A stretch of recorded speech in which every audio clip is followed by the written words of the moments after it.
नमस्ते। आज हम बात करेंगे झगड़ों के रिलेटेड। तो जब भी आप देखोगे कि हमारे जब भी स्पेशली लव्ड वन के साथ हमारे झगड़े होते हैं तब हम चिल्लाते हैं। बहुत कम टाइम ये होता है कि हम शांत बैठ के मतलब फर्स्ट स्टेप में शांत बैठ के रिजॉल्व करने की कोशिश करते हैं। कुछ लोग करते हैं नो डाउट, बट मोस्टली ये होता है कि झगड़ा होता है तो एक पॉइंट पे हम चिल्ला के ही बात करना शुरू करते हैं। क्यों होता है ऐसे? किसी ने कभी सोचा? गुस्सा आ रहा है, ओके, वो तो आ रहा है इसीलिए झगड़े हो रहा है, चिल्लाना क्यों जरूरी है? तो बेसिकली क्या रहता है, जब हम लव्ड वन के साथ में हो तो वो टाइम पे समझो हम ये दो है जो लव्ड वन साथ है। जब झगड़े हो रहे हैं कुछ तो एक ये है कि ओपिनियंस मैच नहीं कर रहे हैं तो इसके लिए झगड़े हो रहे हैं, तो हम समहाउ वो ओपिनियन मैच नहीं होते तो ऑटोमेटिकली ये दोनों पर्सन थोड़े दूर दूर होने लगते हैं। ऐसा एटलीस्ट फील होने लगता है। स्पेशली जो गुस्से में है उसको लग रहा है कि अपोजिट पर्सन मुझे लॉजिकली नहीं समझ रहा है या मुझे इमोशनली नहीं समझ रहा है, इसलिए ये अपोजिट पर्सन मेरे से दूर जा रहा है। तो बेसिकली अपोजिट पर्सन दूर जा रहा है, दैट लव्ड पर्सन दूर जा रहा है, इसका ज्यादा बुरा लगता रहता है कि ये मुझे नहीं समझ रहा है, ये मुझे इमोशनली नहीं समझ रहा है, ये मुझे लॉजिकली नहीं समझ रहा है और ये मेरे से दूर जा रहा है।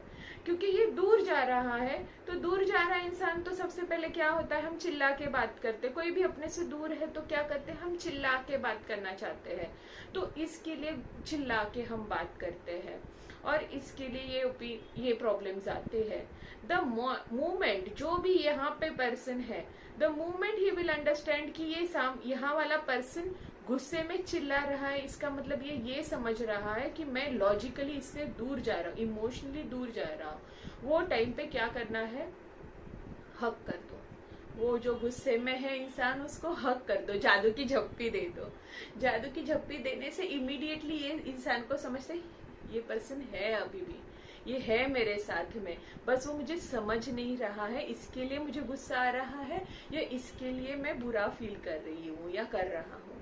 तो जादू की झप्पी वाला जो लॉजिक है वो थोड़ा बहुत इसी की तरह पे है। तो आधा गुस्सा उधर शांत होता है। जब शांत होता है देन ये पर्सन थोड़ा लॉजिकली बात करने के आ जाता है पोजीशन पे, क्योंकि गुस्सा शांत हो जाता है। ठीक है, तो अगले टाइम किसी के साथ, ये तो कपल्स के साथ में तो है ही कि इमोशनली नहीं समझ रहे या कुछ भी है, ये पेरेंट्स के साथ भी होता है आफ्टर सर्टन एज। स्पेशली जब भी पेरेंट्स की 50s क्रॉस हो जाती है तब पेरेंट्स को स्पेशली फील होने लगता है कि हमारे बच्चे अभी हमको टाइम नहीं देते हैं, वो बिजी है। पहले जो बच्चे आके हक करते थे आजकल हमारी तरफ देखते नहीं है, उनकी एक अपनी लाइफ हो गई है जहाँ पे वो बिजी है। ठीक है, अग्री, वो बिजी रहने भी चाहिए क्योंकि उनके करियर गोल्स रहते हैं, उनके लाइफ गोल्स रहते हैं और उनका प्राइम टाइम रहता है वो सारी चीजें अचीव करने के लिए।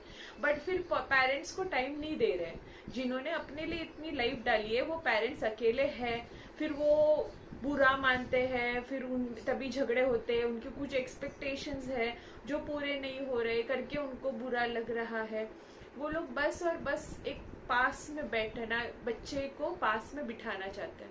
तो जो यहाँ पे करियर गोल्स और सारी लाइफ में हम बैठे हैं, कभी आके पेरेंट्स के साथ में बैठो, बात कर लो, उनकी बात बस सुन लो, आप कर लो आपको जो करना है, कोई प्रॉब्लम नहीं है।